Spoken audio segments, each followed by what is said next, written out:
কৃষ্ণকথা চ্যানেলে আপনাদের সকলকে স্বাগত। আজ আমরা জানব শ্রীমদ্ ভাগবত মহাপুরাণের তৃতীয় স্কন্ধের সপ্তম অধ্যায়। বিষয়টি হলো বিদুরের প্রশ্ন। যদি কেউ সম্পূর্ণরূপে শ্রীমদ্ ভাগবত শ্রবণ অথবা পঠন করে থাকেন তবে মোক্ষ লাভ করতলগত। তো ভিডিওটি পুরো দেখুন এবং ভালো লাগলে চ্যানেলটিকে সাবস্ক্রাইব করুন ও ভিডিওতে একটি লাইক অবশ্যই করুন। প্রথমে বন্দনামি নরনারায়ণ কৃষ্ণ দ্বৈপায়ন ব্যাস সুখদেব পরীক্ষিত বিশ্বম্বর হৈমবতী পুত্র বিঘ্ন বিনাশন। মা সরস্বতী মাগো, আমি তোমার চরণ বন্দনা করে পাঠ করে দেব। তো শ্রী সুখদেব বলেন, মৈত্রীমণি, এইসব কথা শুনে ব্যাসনন্দন মহাপ্রাজ্ঞ বিদুর নিজ বাক্য মাধুর্যে তাকে প্রসন্ন করে বলতে লাগলেন। মৈত্রীমণি, এইসব কথা শুনে ব্যাসনন্দন মহাপ্রাজ্ঞ বিদুর, ব্যাসের সন্তান বিদুর বাক্য মাধুর্য খুব ভালোভাবে ভালো কথা বলে প্রসন্ন করলেন, খুশি করলেন করে বলতে লাগলেন। তো বিদুর জিজ্ঞাসা করলেন, হে ব্রাহ্মণ, ভগবান তো শুদ্ধ চৈতন্য স্বরূপ, নির্বিকার ও নির্গুণ। ভগবানের কোনো বিকার নেই, কোনো গুণ নেই। শুদ্ধ চৈতন্য স্বরূপ ভগবান, একমাত্র আনন্দ, তাই বলছে চৈতন্য স্বরূপ, ভগবানের লয় নেই। তো লীলাচ্ছলেও তার মধ্যে গুণবত্তা ও ক্রিয়াশীলতা কি করে হতে পারে? তো বালকদের মধ্যে তো কামনা এবং অপরের সাথে খেলা করবার ইচ্ছা থাকে, তাই তারা খেলার জন্য যত্নবান হয়। কিন্তু ভগবান তো সততই নিত্য তৃপ্ত, পূর্ণকাম ও সর্বদাই নিরাসক্ত। সবসময় ভগবান শান্তিতে থাকে, তার কামনা বাসনা পরিপূর্ণ কিছুই নেই, তার পূর্ণকাম, চা পাওয়া কিছু নেই তার। তাই বলছে যে সর্বদাই নিরাসক্ত, তিনি খেলা করার জন্যই বা সংকল্প কেন করবেন? তো ভগবান তার ত্রিগুণাত্মিকা মায়া শক্তির দ্বারা জগৎ সৃষ্টি করেছেন, তার পালন করছেন, আবার তার সংহারও করবেন। ত্রিগুণাত্মিকা মায়া শক্তি, যত্রব্যাধিতম তিন গুণের দ্বারা কি করছে? মায়া শক্তি জগৎ সৃষ্টি করছে, পালন করছে আর সংহারও করবে। তো বলছে দেশ, কাল, অবস্থা অথবা তার নিজের বা অপরের দ্বারা যার জ্ঞান কখনো আবৃত হয় না, মায়ার সাথে তার সংযোগ কি করে সম্ভব? তার জ্ঞান কারোর সঙ্গে মেশে না, তো মায়ের সাথে তার সংযোগ কি করে সম্ভব? তার মতে ভগবানের অন্তর্যামী রূপে সকল জীবের মধ্যে বর্তমান, ভগবান অন্তর্যামী রূপে সবার মধ্যে আছে। সেক্ষেত্রে জীবের দুর্ভাগ্য বা কর্ম সমীহ দ্বারা সুখ দুঃখাদি প্রাপ্তি কি করে সম্ভব? এই তত্ত্বদর্শী এই অজ্ঞানজনিত সংকটে পড়ে আমার মন বড়ই বিষাদগ্রস্ত হয়েছে। আমার এই মানসিক মোহ সংকট দয়া করে দূর করুন। তো শ্রী সুখদেব বললেন, তত্ত্ব জিজ্ঞাসুর বিদুরের এই প্রশ্ন শুনে বলছে নিরভিমান মৈত্রীমুনি ভগবানকে স্মরণ করে মৃদুহাস্য তাকে বলতে লাগলেন। এই সুন্দর সুন্দর প্রশ্ন তো মৈত্রীমুনি এবং ভগবানকে স্মরণ করে বলতে লাগলেন। মৈত্রীমুনি বললেন, সকলের প্রভু এবং নিত্যমুক্ত যে আত্মা, তিনি দীনতা এবং বন্ধন স্বীকার করেন। এটা যুক্তি বিরুদ্ধ তো বটেই, কিন্তু বস্তুত এই তো শ্রী ভগবানের মায়া। দীনতা বা বন্ধন স্বীকার করেন, যুক্তির বিরুদ্ধ, কিন্তু এটাই ভগবানের মায়া। তিনি সবই করেন, কিছুই করেন না, আবার সবই করেন। তো যেমন স্বপ্ন দর্শন করলে মানুষের নিজের শিরচ্ছেদ ইত্যাদি দর্শন সত্য না হওয়ার সত্ত্বেও অজ্ঞানবশত সত্যবাদ প্রতীয়মান হয়, তেমনি এই জীব বন্ধনাদি দশা প্রাপ্ত না হলেও অজ্ঞানবশত বন্ধনাদি অনুভব করে। মানে আমাদের কিন্তু কোনো বন্ধন নেই, কিন্তু তবু আমরা বন্ধন অনুভব করি। স্বপ্ন যখন দেখি আমার শিরচ্ছেদ, আমার মাথা কেটে নিয়েছে, কিন্তু সত্যি তো নয়, তার সঙ্গে আমার কোনো সম্পর্ক নেই, এটা দেখা। তো এইরকমই জগতের সঙ্গে বন্ধনের কোনো সম্পর্ক নেই, কিন্তু তবু আমরা মনে করি আমরা বন্ধন অনুভব করি। তো যদি বলা হয় যে ঈশ্বরের মধ্যে এই প্রকৃতি কেন হয় না, তাহলে তার উত্তর, জলের মধ্যে যখন চন্দ্রের প্রতিবিম্ব পড়ে, তখন জলে যদি কম্পন বা ক্ষুদ্র তরঙ্গ হয়, তবে জলের সাথে সাথে প্রতিবিম্ব চন্দ্র কম্পিত বা তরঙ্গিত হয়, কিন্তু আসলে তো আকাশস্থ তো প্রকৃত চন্দ্রের কোনো কম্পন বা তরঙ্গ হয় না। চন্দ্রের কোনো কি হ্রাস বৃদ্ধি হয় বা কোনো কম্পন হয়? সে তো আকাশে আছে, জলের প্রতিবিম্বটা হচ্ছে সেই রকম। তো চন্দ্রের কম্পন প্রকৃত হয় ঠিক সেই রকমই দেহ অভিমানী জীবের মধ্যেই দেহের মিথ্যা ধর্মের প্রকৃতি হয়, পরমাত্মায় নয়।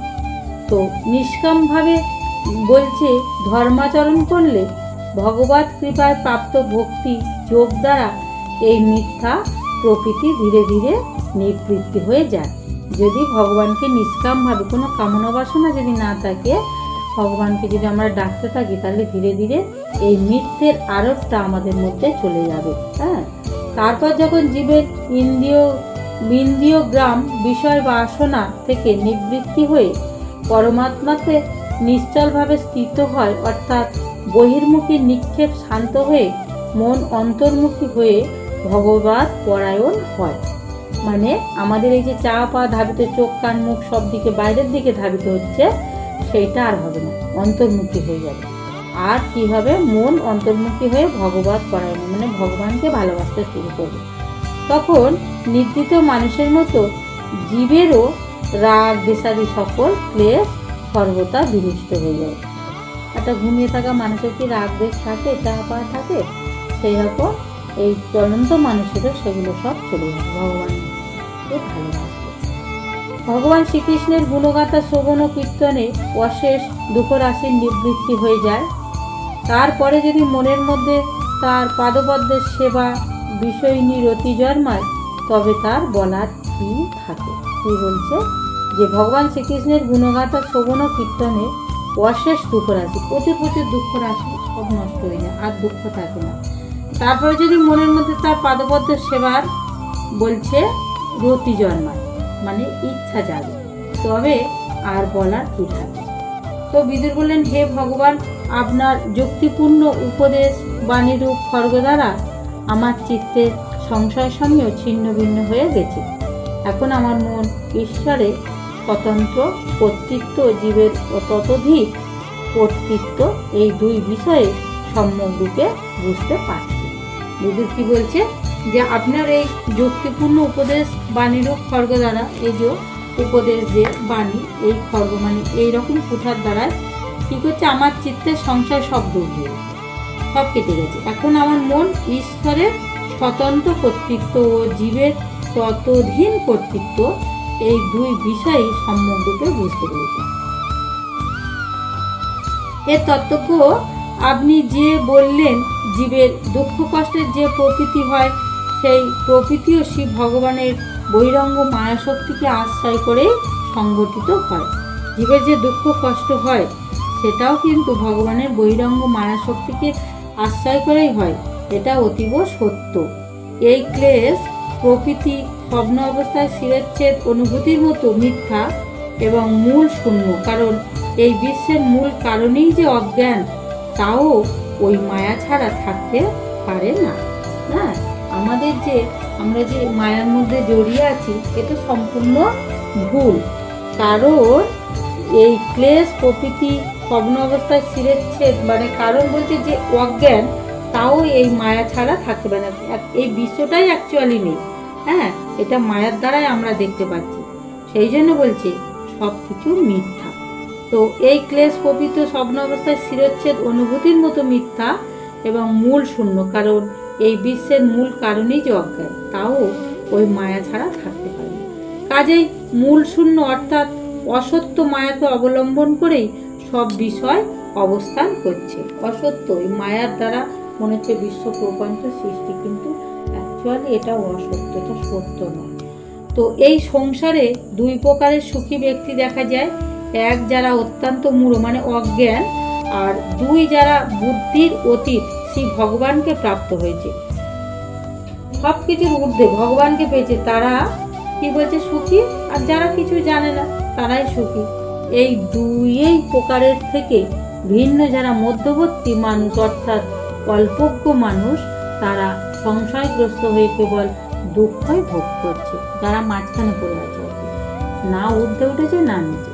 তো হে ভগবান, এই অনাত্ম সংসার প্রপঞ্চ পতিত হলেও বস্তুত মিথ্যা, অর্থাৎ অমূলক প্রকৃতি মাত্র। আপনার কৃপায় আমি এই সত্য নিশ্চিত রূপে বুঝেছি। তাই জন্যই বলছে এই সংসার প্রপঞ্চ প্রকৃত মানে দেখা যাচ্ছে, কিন্তু বস্তুত মিথ্যা, এও অমূলক, এর কোনো, বলছে এগুলো আমি আপনার কৃপায় নিশ্চিত রূপে বুঝতে পেরেছি। এখন আপনার চরণ কমলের সেবার দ্বারা এই প্রকৃতিকেও শীঘ্রই অপসারিত করতে পারবো। এই যে চোখের সামনে যে বিশ্ব প্রপঞ্চ আমি দেখছি, এটা অপসার মানে চোখের সামনে থেকে আমি সরিয়ে ফেলতে পারবো। তো আপনাদের মতো ভগবত ভক্তের শ্রীচরণ সেবা দ্বারা নিত্য সিদ্ধ ভগবান শ্রী মধুসূদনের পাদপদ্মের বলছে আত্মান্তিক প্রেমানন্দ উৎপন্ন হয় এবং তার ফলে দুর্বার জন্ম মরণ প্রবাহরূপ যন্ত্রণা বিনষ্ট হয়ে যায়। কিভাবে যন্ত্রণা, জন্ম মরণ, এই যন্ত্রণা বিনষ্ট হবে?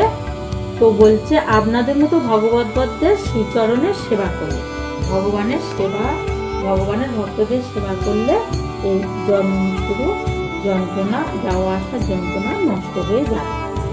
তো ভগবত ভক্ত শ্রীহরি প্রাপ্তির মার্গ স্বরূপ এই ভক্তদের মুখে দেবদেব জনার্দন শ্রীহরি সর্বদাই কীর্তিত হচ্ছে। শ্রীহরি প্রাপ্তির মার্গ মানে অবশ্যই শ্রীহরিকে আমরা পাবো। তাদের মুখে, ভগবত ভক্তদের মুখে যদি আমরা, ভগবানের ভক্তদের মুখে যদি আমরা সর্বদাই ভগবান শ্রীহরির গুণকীর্তন শ্রবণ করি, তো এদের মুখ থেকে যদি শ্রবণ করি আমরা বুঝতে পারি, তাহলে আমরা ভগবানকে পাবই। তো অল্প পুণ্যশালী মানুষের পক্ষে এই ভগবত ভক্তদের সেবার সুযোগ লাভ কঠিন। যারা অল্প পুণ্য করছে তারা এদের হরিশ পায় না, এত বড় বড় ভক্তদের হরিশ পাবে কোথা থেকে? তো ভগবান, আপনি বলেছেন যে ভগবান শ্রীহরির সৃষ্টির প্রারম্ভে প্রথমে ইন্দ্রিয় বর্গের সাথে মহত্তত্ত্বদের সৃষ্টি করে তার মধ্যে বিকার মানে ক্ষুবিত অবস্থা আলোড়ন রচনা করেন এবং সেই সকল অংশের দ্বারা বিরাট মূর্তির প্রকাশ করে স্বয়ং তাকে অনুপ্রবিষ্ট হয়েছিল। এই যে আলোড়ন সৃষ্টি করে বিরাট মূর্তির প্রকাশ মানে দেখিয়েছিলেন, দেখিয়ে তার মধ্যে প্রবিষ্ট হয়েছিলেন মানে ঢুকে গিয়েছিলেন। সেই বিরাট পুরুষের সহস্র চরণ, সহস্র উরু, সহস্র বাহু, বেদ তাকে আদি পুরুষ বলে নির্দেশ করেছে। প্রচুর প্রচুর বাহু, উরু, চরণ মানে পা। তো স্বর্গ মর্তাদি বিশ্ব ও লোক সকল অসংকুচিতভাবে তাতে অবস্থান করে থাকে। মানে সংকুচিতভাবে অবস্থান, তার মধ্যে সবাই বাস করছে। তার মধ্যে 10বিধ ইন্দ্রিয়, তাদের 10টি বিষয় এবং 10টি অধিদেবতা সহ 10টি প্রাণ, যা সহ ওজ ও বল, ইন্দ্রিয় বল, মনোবল ও শারীরিক বল রূপে 3 রকম বলে আপনি বর্ণনা করেছেন। এবং বলছে ব্রাহ্মণাদি বর্ণ চতুষ্টয় তার থেকে উৎপন্ন হয়েছে।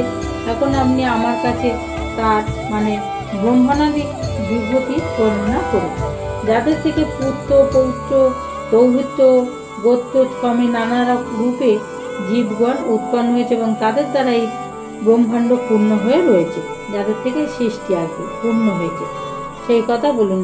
সেই বিরাট পুরুষ ব্রহ্মা প্রমুখ প্রজাপতিদেরও প্রভু, তিনি কিভাবে কোন কোন স্বর্গ ও উপস্বর্গের বিধান তথা প্রজাপতি এবং মন্বন্তরাধিপতি মনুদেরও সৃষ্টি করেছিলেন। হে মুনিবর মৈত্র, সেই মনুদের বংশ ও বংশধর রাজাদের চরিত্র ভূলোকের উপরে ও নিচের লোকসমূহ এবং এই মর্তলোকের সন্নিবেশ ও পরিমাণ বর্ণনা করুন। মানে সব কিছু বর্ণনা করতে বলছে। আর তীর্যক মনুষ্য, দেবতা, সরীসৃপ এবং পক্ষী তথা জরায়ু, শ্বেতজ, অন্ডজ ও উদ্ভিদ, এই 4 প্রকার প্রাণীর সৃষ্টি বিভাগ আপনি আমাকে বলুন, কিভাবে সব সৃষ্টি হয়েছে, কে কোথায় আছে, কার পরিমাপ কত। তো সৃষ্টির সময় জগতের উৎপত্তি, স্থিতি ও সংহারের প্রয়োজনে ভগবান শ্রীহরি নিজেও গুণ অবতার ব্রহ্মা, বিষ্ণু ও মহাদেব রূপে যে সব উদার লীলা করেছেন সে সবও আমাকে বলুন। সৃষ্টির প্রয়োজন ভগবান এক দিন হয়েছে এবং যা যা লীলা করেছে আমাকে বলুন। তো বলছে বেশ আচরণ ও স্বভাব অনুসারে বর্ণাশ্রমের বিভাগ, ঋষিদের জন্ম, পদ্মাদি, বেদের বিভাগ, যজ্ঞ সময়ের বিস্তার, যোগমার্গ সময়, জ্ঞান মার্গ ও তার সাধন সংখ্যা মার তথা ভগবানের উপদিষ্ট নারদ পঞ্চরাত্র ইত্যাদি তন্ত্রশাস্ত্র বেদ বহির্ভূত উপধর্মপরায়ণ পাষণ্ডগণের বিপরীত প্রবৃত্তি অন্তর্জাতির পুরুষ ও উচ্চ বর্ণের নারীর সহযোগে সন্তানদের সৃষ্টি এবং ভিন্ন ভিন্ন গুণ ও কর্মভেদে জীবের যত রকম গতি হতে পারে সেই সব আমাকে বলে। তো বলছে, হে ব্রাহ্মণ, ধর্ম অর্থ কাম মোক্ষ প্রাপ্তির পরস্পর অবিরোধী সাধন সমীহ, এইসব প্রাপ্তের যে অবিরোধী সাধন সমীহ, বাণিজ্য, দণ্ডনীতি আর শাস্ত্র শ্রবণ বিধি, শ্রদ্ধা সাধ্য বিধি, পিতৃগণের সৃষ্টি এবং কালচক্রে গ্রহ নক্ষত্র তারাগণের অবস্থিতি প্রভৃতি আলাদা আলাদাভাবে বর্ণনা করুন। তার কি বলছে, হে নিষ্পাপ মৈত্র, ধর্মের মূল কারণ শ্রী জনার্দন ভগবান কোন কোন আচরণের দ্বারা সন্তুষ্ট হন এবং কার প্রতি তিনি কৃপা করেন আপনি আমাকে তা বলুন।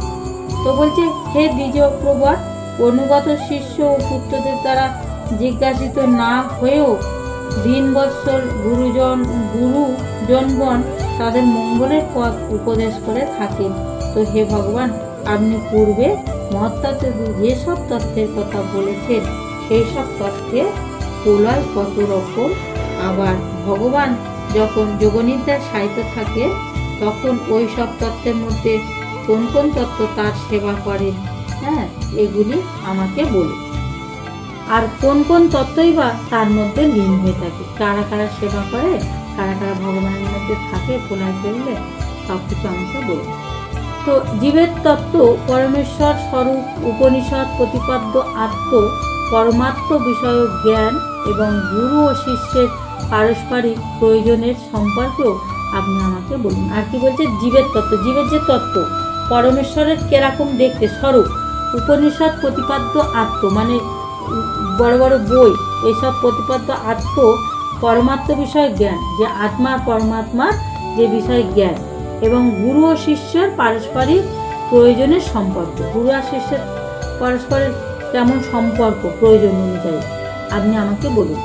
আর কি বলছে, জ্ঞান ভক্তি ও বৈরাগ্য মানুষের আপনা আপনি হয় না, জ্ঞান ভক্তি বৈরাগ্য, এর জন্য জ্ঞানীগণ সেই সব জ্ঞানের সাধন সকল উপদেশ করেছে। যা সাধন না করলে জ্ঞান ভক্তি বৈরাগ্য আপনা আপনি হয়, তো বলছে সাধন সকল উপদেশ করেছেন জ্ঞানীগণ, সেই সব সাধন আমি জানতে ইচ্ছা করি। তো বলছে, হে ব্রাহ্মণ, মায়া দ্বারা আমার জ্ঞানচক্ষু বিনষ্ট হয়েছে, আমি অজ্ঞ, আপনি আমার পরম সুহী। এই মায়া জগৎ সৃষ্টি করেছে, আমার জ্ঞানচক্ষু নষ্ট হয়ে গেছে, আমি জ্ঞানী নয়, তো আপনি আমার পরম সুহৃদ, আমার বন্ধু। অর্থাৎ সেই লীলার জ্ঞান লাভের উদ্দেশ্যে আমি যেসব প্রশ্ন করেছি সেই সব বিষয় আমাকে উপদেশ করুন।